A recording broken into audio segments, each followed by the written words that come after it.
Hi guys. Oh, there we go. Oh, there we go. I want to show you my way cool new shirt though. Homeschool Mama. She's so cute. I was super excited about this. I ordered it. I guess I should find it on Instagram. Little Mama Shirts. She has a tiny section for homeschoolers. I had actually messaged her and said, "Oh, I need a homeschool shirt." And she goes, "I do have one." And I was like, "Oh, you just have one." So I need to create my own line. This was the one. This is the one. It's cute. It's cute and it's way comfy because I'm a sucker for create your own sweaters. line. You have good shirt ideas. I still want the Homeschool Hotties shirt, and I don't think Karen would wear one. I would wear it for this. Yeah. I probably wouldn't wear it out. Would you wear it to co-op though and match with me? Oh, sure. Okay. Sure. We'd get like opposite colors. That's different. Those are like people that know me. Yeah. Going to the grocery store in it, that's a different story. I might feel a little awkward. That's fine. You're so adorable. You could pull it off. Okay. Let's record. All right. Welcome back to this week's episode. Hello, friends. We're on episode 75 today. And we're talking about curriculum. If you remember 2 weeks ago, we told you why your curriculum doesn't even matter. But just kind of giving you that confidence that it's okay to switch curriculums, like having that connection with your children. It's okay if you don't use it the way it was written. Yes.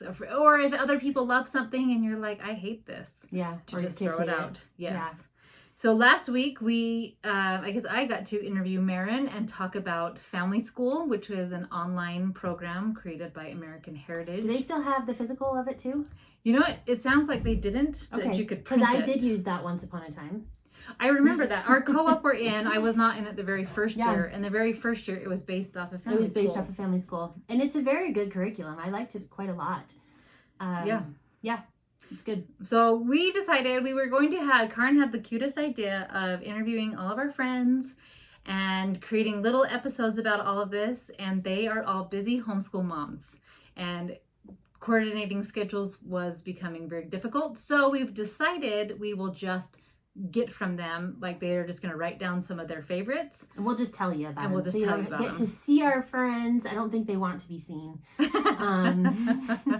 It's intimidating, and I get it. Yeah. So we'll interview them and get their favorites, and we'll be talking about them subject by subject over the next few episodes. Yes. But today we're going to share things that we have used over the years and what's worked and maybe not worked and reasons why we've loved it or not loved it. Yeah, so we are going to break it down into 4 categories of history, language arts, science, and math. And then each of those are getting their own episode as well of people that we know, trust, and love, of different things that they've used in case, like different personalities, different family dynamics. Mm-hmm. Like some people I know I've coached have an only child. Mm-hmm. And they say, like, that sounds like it would work well if you have 1,000 children. But what do you do? That's what it feels like some days. Not today. Today's been pretty good. So let's dig in with history first. History. Yeah, what are you using this year? Okay, so this year I have only have 2 children that I'm teaching history to. Me too, actually. Oh, really? Yeah, well, my oldest is doing his own thing, and my middle second is doing her own thing. I mean, I can tell you what she's using, but she does it on her own. Yes. So this year I am doing a literature-based history, and I just kind of asked them what time era they are interested in. And Tess actually has been super into Greek mythology. And so I know it's kind of funny because you call it history, but like Greek mythology, but it created their culture and a lot of things about them. And so anyway, she wanted to read the Odyssey, and I was not going to stop her from reading that. So she's reading the Odyssey, and Brigham wanted to do American history. And so I found a book off of Beautiful Feet. And I want to say their website is bfbooks.com. Yeah. And I just picked their history curriculum. And it's just it's big text and pictures. And he's able to get through it. He's like, I knew all of this stuff anyway. I was like, oh, that's so great. You're so smart. So that's what we're doing this year, but it's not what I've always done. But tell you what you were doing this year. So we are, 3 of my kids are using Beautiful Feet this year, and I've used that on and off throughout the years, and I just love it. It's literature based, and what it comes with if you buy the set is they have like a little teacher guide that just tells you read this many pages today, and here's a couple of questions to discuss and maybe a journal writing prompt. I haven't always used the teacher guide. I am this year, just as like a guideline for how much to read each day, because it just helps keep me on track. And I'm doing that with my two youngest. We're doing American history. Oh, okay. Probably also. the same book. It's probably the same thing. We've got like a set of books that we use. And I love it. My kids love it. We've been reading about Leif Erikson and Columbus right now. And so it's good. We're doing that. And my middle one is also, she's doing the same thing, but just an upper level. So they have different levels. Like there's early elementary and then intermediate and like a more advanced level for like high school up. And so we're just doing two different levels of that in our home right now. That's fun. Yeah, so it's literally called American History by Earl. Oh, you have the big book of it? That's I have a child's first book of American History. Yeah, that's a good book. A child's first book. It's a fun one. And then we do biographies with it. And so I bought the ones from here. So it had Benjamin Franklin, Pocahontas, and Paul Revere. Yeah. And I love this author, and now so you're using the intermediate one for him. I am. So Briggy is 4th grade, and I picked the intermediate one. So, and I was going between the two because I'm teaching a 1st grader and a 4th grader, and I started the first couple of days we were doing the intermediate, and it was a little above my younger one's head, and I felt like if I just went down, then they both would be totally fine with it. And so we are doing the younger one, the elementary one, for them. Okay. But it's covering like most of the books overlap even. And so it's not much different. It's just the pace is different and some of the books are a little different. But it's a great curriculum. I love it. So it has the Pocahontas, the Benjamin Franklin, and we actually already own the George Washington. Yeah, and I owned most of those already. Leif the Lucky, we have that one. Columbus, we have that one. I think I didn't have to buy any this time for it. Yes, there's the author. I like it. So I never know how to say it. Ingrid and Edgar Dialer. Some really great French right there on us. But their books are so fun, and they're really pretty, and they have good content. Yeah. So that's what you're doing this year? Yeah. So what have you done throughout the years? So we've done that one several years. Oh, okay. But in the past, last year we were using the Good and Beautiful level 1, year 1 or whatever. They're not really levels, they're years. Yeah. And I liked it. And actually, no, we were doing that for 2 years. We did level 1 and then level 2 we were going through, and I didn't like the second one as much. They changed the format and the style, and I just didn't like it as much. And so we went back to Beautiful Feet this year. Yes, I also tried The Good and the Beautiful last year, and I think we lasted a month. Yeah. Briggy and I were just reading it alone and together, and it felt very discombobulated.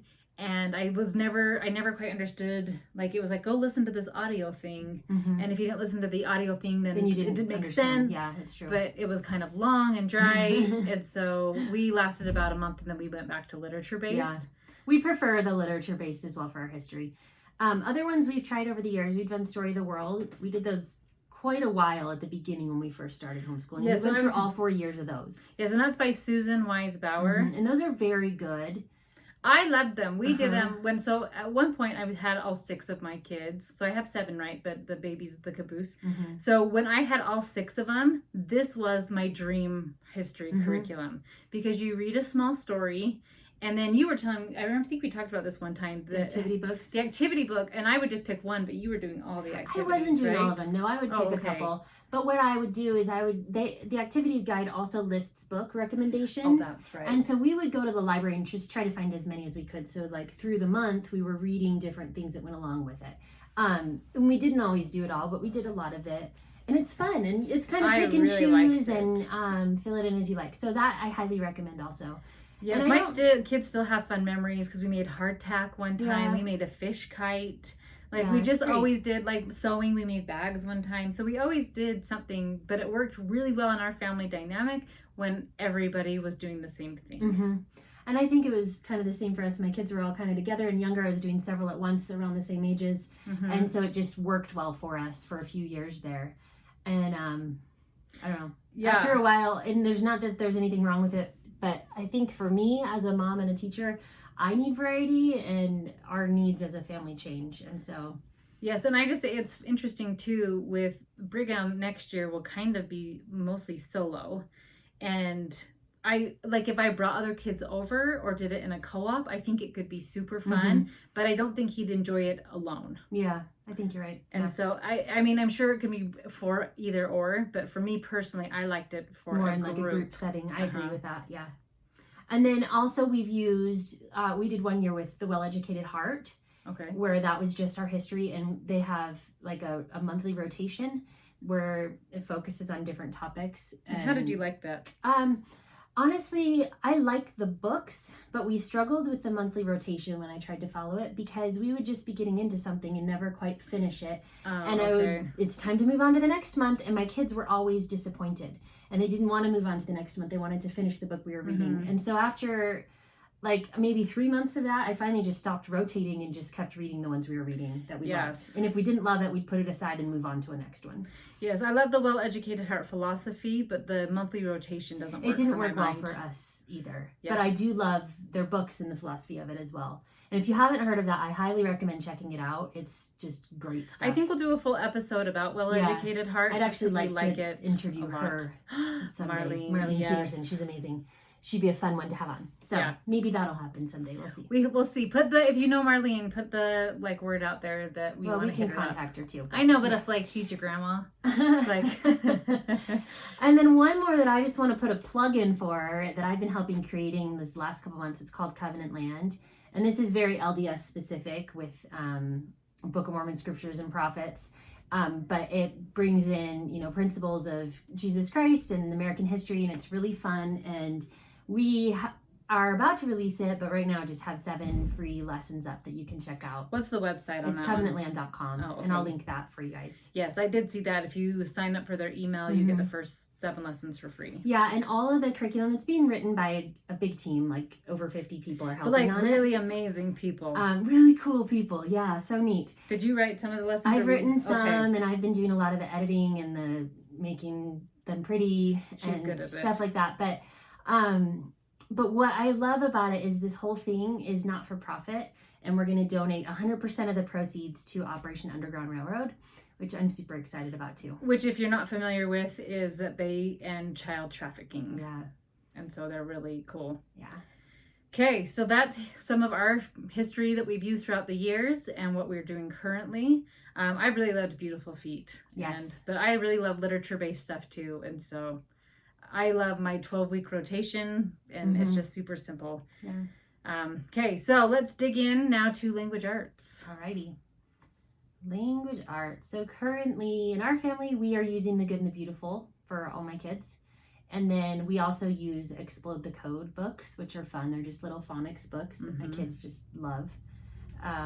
That's our current.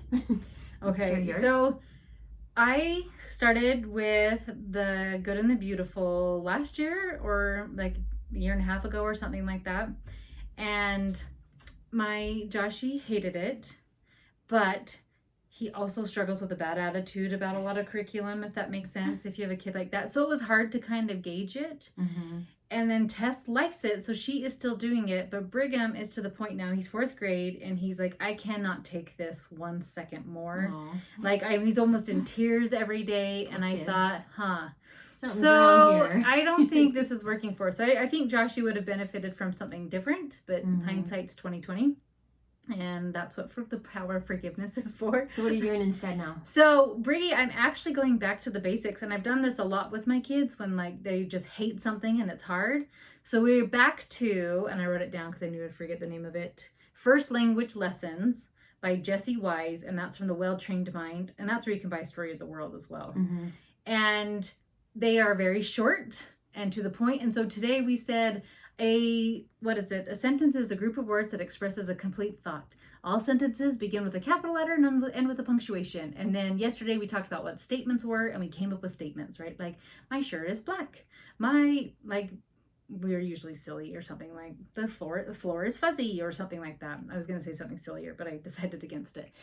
And then today was a command, right? So I commanded him to do different things, so he pretended, eat a sandwich, make my bed, do these things. And that was the whole language lesson.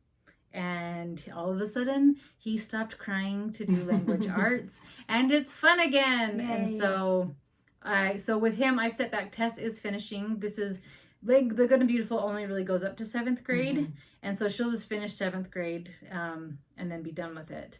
And so Briggy, I'm going back to the first language lessons, and that's what I used with all my older kids.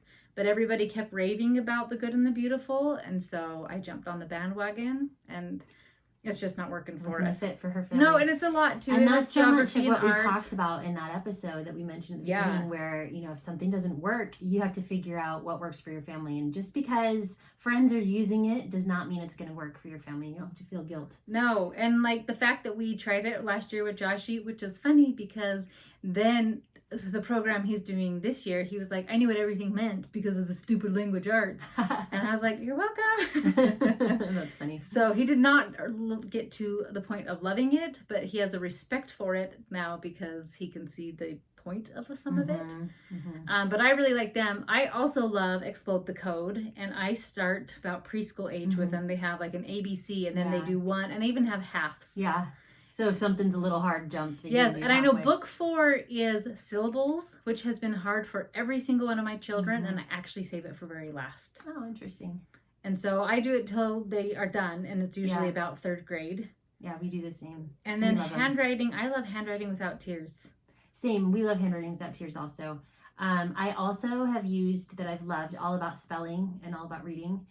I've used those a lot with, like, my 2 oldest. I used those when they were learning to read, and those were good for them, and they're fun. It's just a more interactive, like, mom time curriculum. Like, you have to, I don't know, it's a little more involved, which is fine if you have less kids and more time to spend with them. But once you get busier, and it just feels harder for me. But it is a very good curriculum that I liked a lot, and good for teaching reading. And then to teach my kids to read, I have used Happy Phonics by Diane Hopkins for all of my children. Those are so fun. Yes, because they're fun. And so I actually you have to cut everything up. And so it's like $60 now. And you have to cut everything up. And I actually laminated everything. And so it has lasted through all my children. So Master George gets to use it too. But like right now with him, we're just playing with puzzles. Karen can see his stash. And we're singing the alphabet, and we're learning how to hold a pencil, and we're counting bears, and we're just having a good time. And then as he starts progressing, we will go into Happy Phonics, where the very first one is matching the lowercase letters with the uppercase letters, and it's a muffin. And so we usually have the babies trying to find their mamas, and you start matching it, and it just slowly builds upon it. And then I love Frontline Reader Phonics. Yes. It was from my son. My oldest did preschool, and it was the books that they used. And that's I loved them. Other ones we have used for a little older is IEW for their writing. Yes. I like their programs. Those are really good. We used Growing with Grammar for a long time, which is just basically a grammar curriculum. Okay. I used that with Brennan and Elsie for several years, and it's a good, solid grammar curriculum. Not too hard, not too like stressful, little mini lessons that they would just do each day. Once we started The Good and the Beautiful, we didn't need that because it's kind of encompassing there. We've also used Memoria Press. I've never even heard of any of these. So I have had the privilege, as being a homeschool blogger, of getting a whole ton of different curriculum for free over the years. And so I've tried so many, and I won't even list all the ones I've tried because it's been a lot. Yeah. You're welcome to go search the backlog of my posts and read them. But I'll tell you a couple that we've really liked. And that Memoria Press is really cool. It's one of those like all-in-one box curriculums. Okay. But I really did like their literature grammar English portion of it a lot. It was really well done and in depth, and it's the classical style of education, which is just, I think it's a little more intense. So it didn't necessarily fit our style well, but I did really like. It was very high quality and really nice stuff. So I do highly recommend them if that's your style of learning. And then we also like, and I think you use this too, English from the Roots Up, and that's the Latin and Greek roots. Oh, okay. So yes. it's not like a curriculum, but it's a book, and they have flashcards that teaches you the roots of words and what they mean. Didn't you use this before? I thought you mentioned it. Yes, I did. It's not. That's not the one I used. Oh, okay. But I did do a Greek and Latin roots. So this is the one I love, and we have Volume 1 and Volume 2. We're working through Volume 2 right now. And we have loved it, and we just pull that in with our morning like devotional time. It's not devotional, but it's like our gathering in the morning time, and do that. And and it's been really great. I love it, and it's helped my kids to just learn the meaning of words really well. Yeah, so it's funny. So I think I've talked about this before. My husband's undergrad is linguistics, and he is a nerd for words in the most adorable way possible. But this was a subject that he was like, I want you to be teaching him languages, and I want him to understand all these things. And yes, you need to know what all these parts of speech are. And I just said, that's awesome. And when I first started homeschooling, I tried to fulfill that request. But if we're being honest, it does not speak to my heart quite like it does with his. Mm-hmm. And so I've learned to respect his wishes. And every now and then, if I'm feeling up to the energy, we will add in Greek or Latin roots. But I don't have it in me this semester or term. And cool. So, but like when we are reading scriptures, that's when I think this is your moment. This is your opportunity to shine, because he learned Hebrew to better understand the Bible, mm-hmm. and he learned Greek to better understand the New Testament. But this is the nerdiness, and it's sexy. But that he also learned their culture, so that when they're saying something and doing something, that you understood the depth of it, right? Yeah. And then we were even talking this morning, and he goes, you can't really take Hebrew numbers at face value, because their numbers they're not just, he always says the word, is it qualitative? Is that a right word? They have meaning to the numbers, right? Like 3 is truth. Oh, right. Okay. Stuff like that. Yeah. 12 is the priesthood. So different things like that. So the numbers, so when there's a year, or I mean, they talked about 2,000 something people saw Christ after he was crucified and resurrected. And my husband was like, you can't take that at face value, because it was Hebrew culture. So it could literally mean 2,000 people. So I think there is your opportunity to shine. I can't teach all the things. And that kind of goes along with episode 73 with your curriculum, right? Mm-hmm. Like that's something he's super passionate about. And if I were trying to explain that, you heard how well I just tried to explain that. Then it doesn't speak to my heart, but it does his. And so he gets our kids super excited about it. That's cool. And so I think, I don't know, that's my 2 cents when husband's like, you really should teach this. And I was like, oh, thank you for the suggestion. How are you going to work that in your busy schedule? Yeah, like, I can't wait to see what you do with this. I hope you do it. Yeah. Here you go. So I kind of washed my hands of some of those things that, like, I'm just going through the motions. Mm-hmm. So anyways, that was a tangent. That's all right. We like tangents here. Okay, let's move on to science. Karen's like, for the love of all things, move on. No, you're awesome.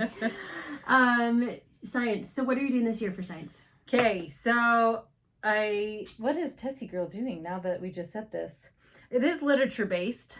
And last year, what we did was we had a different science idea, and then I had books that they would read on their own. So like, I'm holding this for those on YouTube. It's Gail Gibbons. So this was about sharks. So each kid would read about this book. So say I did a shark lesson on Monday, and then Tuesday a kid would get the book, Wednesday a kid would get the book, and Thursday a kid would get the same book. And it was awesome, and it was tons of fun. And just recently, Tess says she misses this because she would create a really funny narration with a certain penguin named French Fry. Mm-hmm. So it was always science with French Fry and friends, and French Fry is horrid at teaching science, and that was part of the hilariousness of it. So this year they're just kind of doing literature based, and I cannot remember off the top of my head which book they're reading. I'm trying to look up what my Elsie's reading too, because I can't remember what it's called either. It's like the Wonders of Creation ones, I think. Let me see if that's it. I know, this is funny, as I think I'm all prepared. Them, and they're it's a 9 set. Let me see if that's it. It's not master books. Oh no, that's not it. That's funny. Sometimes when I can't remember what we're doing, I go and see if I've posted about it or a YouTube video. Yeah. Oh, okay, let's see. Well, I can tell you what I'm doing. Oh, I found it. Younger ones. Tell me yours. Yeah. Tess is reading about Tesla. Oh, cool. So I found the book from the Libraries of Hope, which is Marlene Peterson's Well-Educated Heart. And most of the time she's loved it. Today's narration was hilarious. Like, this book is boring. But I think that was only what she read yesterday, because other than that, she's found it quite interesting. Mm-hmm. And then Briggy, he's actually already finished the book. It was way too easy for him. It was Galileo. And that was from Beautiful Feet. That's why I couldn't remember, because his narrations. I'm not getting his narration. Galileo one? Yes. I like that book. It's a really fun one. It is, but he finished it, even though he's only reading it a couple times a week. He finished it in 3 weeks. It's an easy one. Yes. It's fun, though. So we're this year using Good and Beautiful for our science units for my younger two. My older Elsie we have a set of books, and I'm going to look it up and put it in the show notes because I can't remember the like series title of them, but there's different ones that are like, she's reading biology right now, and it's just a short biology book, but it's like all about biology. And then there's a chemistry one, and there's like earth sciencey kind of one. Anyway, there's a whole set of them, and they're really cool. Brennan read them too for a while. So that's what she's doing this year. And my younger two, yeah, Good and Beautiful. And we're just doing the ocean unit right now. Yes, because that's a free one, right? I think I purchased it because I have the actual copy of it. So I tried them for the very first time last year, and I didn't, because I've been away from a curriculum for science for so long that it was really hard to go back to one. I kind of like it for science to have a curriculum. I kind of go back and forth, but I prefer for science having one that's a little more scripted and well put together. Definitely when I was in the beginning, for my younger had ones. to have my scripted. Bigger ones, I'm okay with them doing a little more free stuff. But so Briggy last year, it was so fun. We just did science one time a week. And so I bought almost every book from Gail Gibbons, and I heard about her on Sarah Mackenzie's podcast. Yeah, I have a lot of her books. What's hers? The Family Read Aloud? No, the Read Aloud Revival. Read Aloud Revival, thank you. So she had Gail Gibbons on there one day, and I thought, this lady sounds amazing. So we literally did a different Gail Gibbons book every week, so I own almost all of them. And it was so fun. So Briggy and I would read the book together, and then we'd go on YouTube and watch videos about sharks. Oh, that's fun. And then this probably makes him sound creepy, but he loves natural disasters. So she has books on tornadoes and books on earthquakes and books on like all sorts of things. So then Briggy and I were watching YouTube videos of like biggest earthquake ever. And I'm like, are you going to sleep tonight, chap? They're not gory or anything, but like some kids, I think it would make them very nervous. And Brigham was like, this is awesome. So I love Gail Gibbons. Another one, I'm like Vanna White for YouTube people. The author is Diana Hutz Aston. And Sylvia Long, probably the illustrator. Thank you. I was like the drawer. But they have books like A Nest is Noisy, A Butterfly is Shy, or something like that. Mm-hmm. But the drawings, A Seed is Sleepy, are so pretty. These are some of the most beautiful books. Yeah, I love these. We love these so much. So we did. I can't remember. I think it was the butterfly book, and then we went to back in the good old days when things were open. We went to the Butterfly Emporium and tried to find different butterflies. So we did a lot of nature study with what we were reading. That's fun.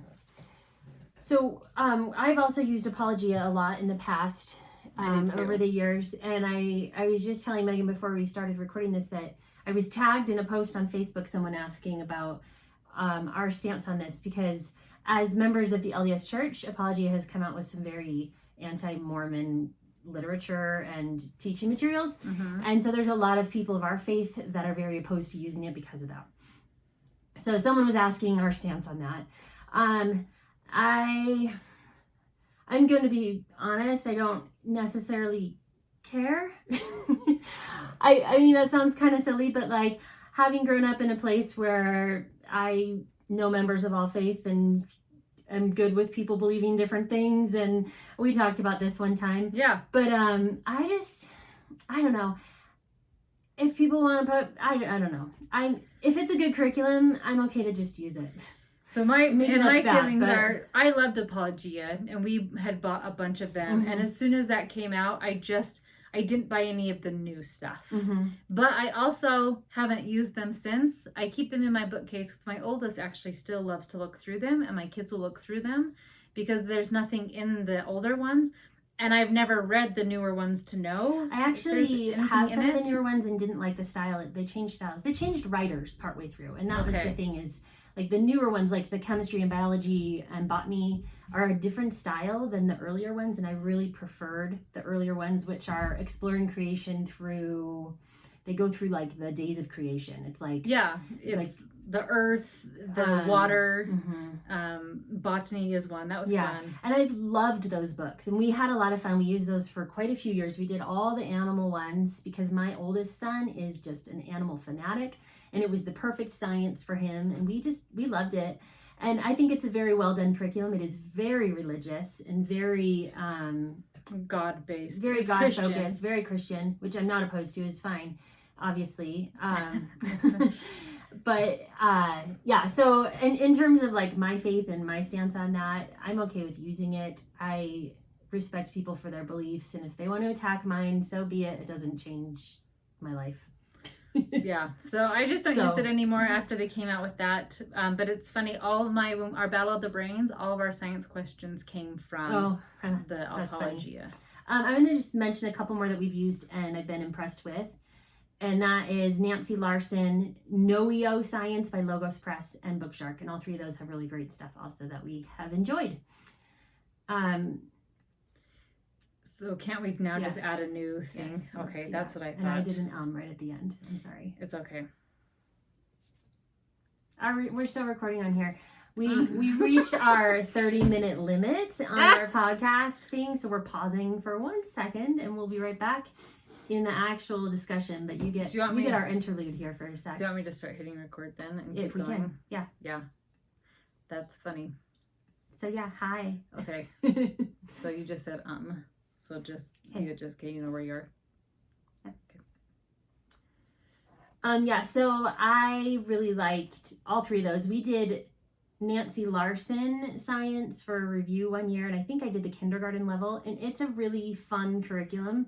It came in like a huge box set with tons of supplies, and it's really expensive if you want to buy it yourself, but it was awesome. We liked it a lot. And then Know-Yo Science, we liked those a lot too. They have like chemistry and physics and different things like that for younger grades. Okay. And my Brennan, who's, just all into science, always wanted to learn more about those things. So we used a couple of those. And they're literature units. So they have it's book focused, literature focused. So they have books you read and they give you a little reading schedule to learn. And it was awesome. I liked it a lot. It was a good one. I know one year we did Getting to Know the World's Greatest Inventors and Scientists by Mike Venezia. Oh, Venezia. Thank you. I don't know. Venezia. Italian, right? And that was fun because we would do a different one each week, and then we would do an activity and create something that kind of mimicked that person, right? So I can't think of one off the top of my head, but you can. His books are so fun though. We have all his artist ones, and a lot of his presidents and composers. They're so fun. My kids love those. Yes, books. And my kids they always know about random people in history, and I was like, how do you know this? That's what we use for our artist study. Yes, I do too. So that's way fun to use that one. And then this year I subscribed to Tinker Crate. Oh, we do that too. Is that what they call There's Kiwi and Tinker and Doodle and all kinds. Yeah, so I lost in a very good way, but Ethan has been watching the kids for me Tuesdays and Thursday afternoons for me to work. And he started an LDS mission yesterday, which is so exciting. And from home. Yeah, so he goes every day. He goes out, he does a service mission. And so every day he goes out and works 8 to 9 hours and serves somewhere, and then we get him at night. So I'm super grateful for that. But I lost my helper. So Joshy, one of his things he's doing is because he actually has a very beautiful science gifted mind. And I knew the Tinker Crates would be fun, and I actually put it in his name on purpose. And he will, on one of the days a week, that's what he'll be doing, is so creating. Yeah, we love those too. Those are fun. Yeah. We've gotten them over the years. Yeah, so my husband still doesn't know that I ordered it. He doesn't listen to the podcast, it's fine. But he does all of our finances, so he knows anyway. All right, so our final subject, Megan is in lots of tangents today. That's why we went over 30 minutes. I guess. Our final subject is math. Everyone's favorite. Woohoo. Right? Yeah. I'm toning it down, Karen. I know. Currently for math, we are using teaching textbooks. Not exclusively. My youngest is not. Brennan still is doing it. He's doing the upper levels, the high school levels now. But my youngest is using Christian Light Press for her math. Yes, I know we have another friend that loves Christian Light. I like their math a lot. It's good. Will you keep going with her with Christian Light, or will you eventually have her I'll probably switch over. As soon as they get to the upper grades, I put them online and let them figure it out themselves. Yes. I'm getting really good at math, though. As I send more kids through it, I'm like, hey, I'm good at this now. I didn't used to be, but it's gotten better. Well, I'm not as afraid anymore. So most of my oldest ones did a math book the whole time until they jumped into that college arena and high school arena. Oh, yeah. And so if they needed help, I was like, I know math now. And so I'm super grateful because when my little kids came along, because some of the math I had to learn right along with the older kids. Same. And when the little kids came along, they're like, you're so smart. I was like, I know. But like I had to learn fractions. I don't know why I never did fractions. I think I did no long division. Well, I learned these things, but it's been so long since I've done them. And so I literally, like Brennan, my oldest, I was learning it all again right alongside of him because I really had not used it in 20 years, you know? I don't know how many years, but a long time. Yes. And so it's been cool to relearn it, and I actually kind of like it now, and it's okay. Funny to me that I actually, for never being studious when I was an actual student, how much I actually enjoy math.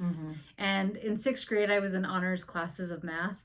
And then I realized how, like, that's hard work. So why would I do that, right? And then I didn't try anymore. And so it's funny now, like I always told my kids, like, I wonder what I was capable of if I would have pushed myself as a child. But we're back. So this year, Tess is still doing teaching textbooks.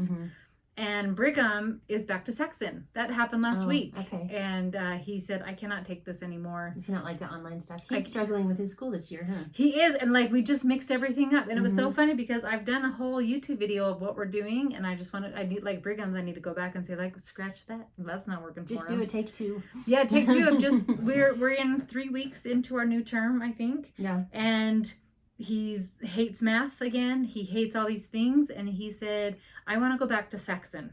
I don't feel like I'm learning enough in teaching textbooks. I don't feel like I'm getting pushed enough. He actually he likes math, and he doesn't feel like he's learning as much as he could be learning with teaching textbooks. Good for him. So we started back in the olden days with Math UC. So it's the letter U, SEE.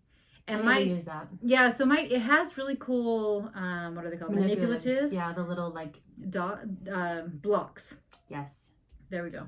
And I basically bought that because my neighbor had it, and I didn't know any other curriculum. And my kids learned it well, but it drills so much that they said, I cannot take this any longer. Of like, I get it. 3 plus this, you know, like, they really mastered. Too repetitive. Way too repetitive. So then we switched to Saxon. And we felt that way about Saxon.